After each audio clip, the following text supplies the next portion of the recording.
Ugh, I'm exhausted. From volleyball? No, I'm mentally exhausted. I thought you said your classes weren't that hard. It's not schoolwork either. I'm just tired of all the gossip at school.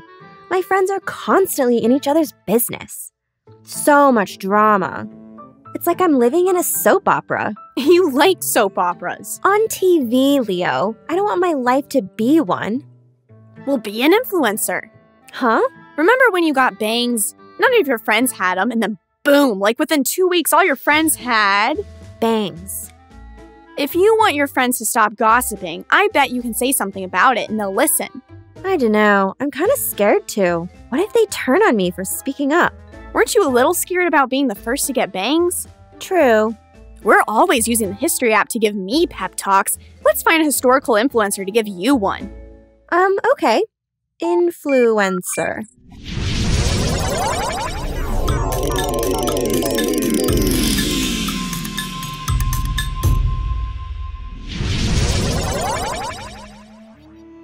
Where are we?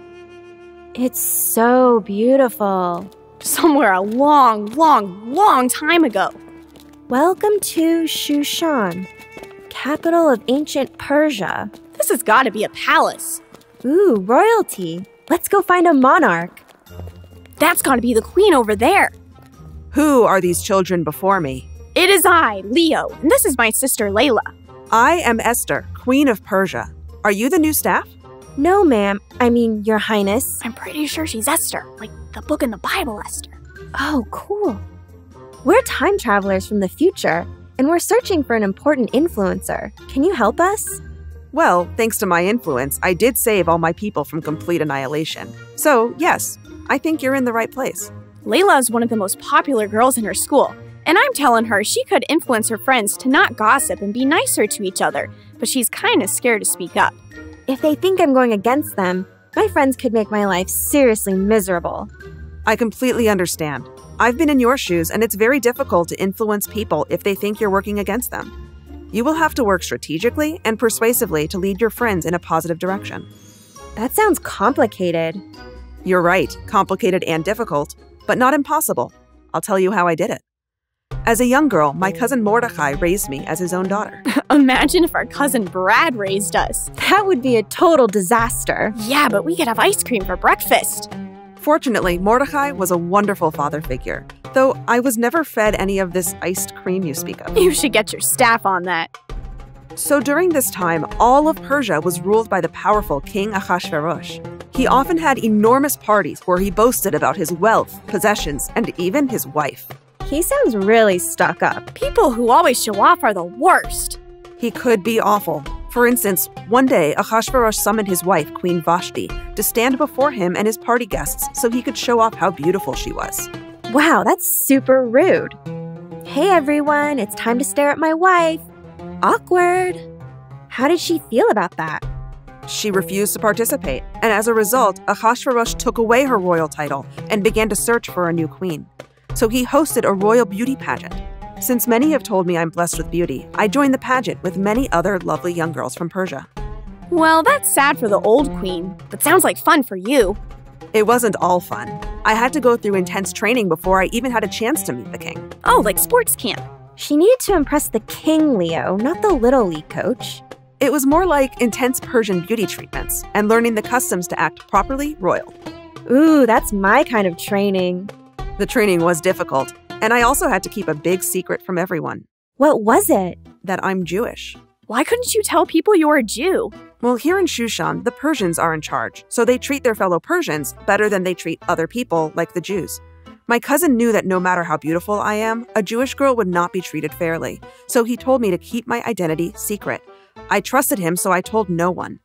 When it was finally my turn to meet King Ahasuerus, he was amazed, and I was crowned queen. I know it sounds like life couldn't get any better, but it definitely became more complicated. How so? Well, soon after I became queen, cousin Mordecai discovered that 2 royal officers were plotting to kill my husband, the king. I immediately reported the conspiracy. My report was confirmed, and my husband's life was saved. Ahasuerus was grateful to my cousin and had the happenings recorded in the king's official book of events. Ooh, official. Sounds important. It became very important to Mordecai and me once our lives were in danger. What? You and your cousin saved the king's life. You should have been super safe. A few years went by, and Ahasuerus's highest nobleman, a man named Haman, decided he wanted to have all the Jews in Persia killed. What? Why? Because my cousin wouldn't kneel before him. Your cousin seems to always be mixed up in royal drama. Why did he refuse to kneel? Like all Jews, Mordecai was loyal to God, not to noblemen, like Haman. That's the first commandment. Thou shalt have no other gods before me. You're exactly right, Layla. I memorized all 10 in Sunday school when I was younger. Haman was furious that Mordecai wouldn't obey him, so he lied and told Ahasuerus that the Jewish people living in Persia followed their own laws and not his laws. I bet Ahasuerus probably didn't like that very much. He didn't, and he told Haman he could do whatever he wished to the Jewish people, my people, and what Haman wanted was death. What did you do? Had you ever told Ahasuerus that you were Jewish? No, I hadn't, and so perhaps I was safe, but I had to do what I could to help my people. I had to convince Ahasuerus to save the Jews of Persia. It was time to be brave and use my influence. Oh, but weren't you scared Ahasuerus would turn on you, like he did with the last queen? I thought he might, but I had to stand up for my people and our obedience to God over earthly authority. I had to be brave and bold, but I couldn't just barge into his chambers and start making demands. I had to be strategic and persuasive if I was going to have influence. I love strategizing. What did you do? Well, first, since it's technically punishable by death to see Ahasuerus without being summoned, I made sure I looked my best so he would be happy to see me. And it worked. He welcomed me and held out his golden scepter. What does that mean? Is that good? Oh, yes. Holding out the golden scepter meant that I was welcome to be in his presence, and he wouldn't put me to death for intruding on him without an invitation. Ooh, I need one of those. Layla, you are welcome to come into my room and escape death. This time. You're such a nerd. So, Queen Esther, did you then ask him to save your people? Not yet. Getting him in a positive mood was only the first step. I needed to be very careful how I eventually made my request for him to save the Jews, so I didn't tell him what I wanted just yet. Instead, knowing how much Ahasuerus loves feasting and boasting, I asked him if I could organize a magnificent banquet in his honor. Ah, I see what you're doing. Strategy. Like how I always butter Layla up before I ask to borrow her phone. So that's why you've been so nice lately. I don't quite understand why you would put butter on your sister. Things must be very different in the future. But anyway, remember when I said Ahasuerus' official book of events would become very important? Well, God made it to where Ahasuerus wasn't able to sleep that evening, and at his request, the record of his reign was read to him. Huh, his life must be boring. Help me to fall asleep by reading all about me. Before he fell asleep, Ahasuerus was reminded of the time Mordecai saved his life, and so he decided to publicly honor him before the feast I was organizing. I bet that Haman guy was so mad. He wanted the Jews killed because of your cousin. Haman was not happy and made even more furious because he had to help honor Mordecai.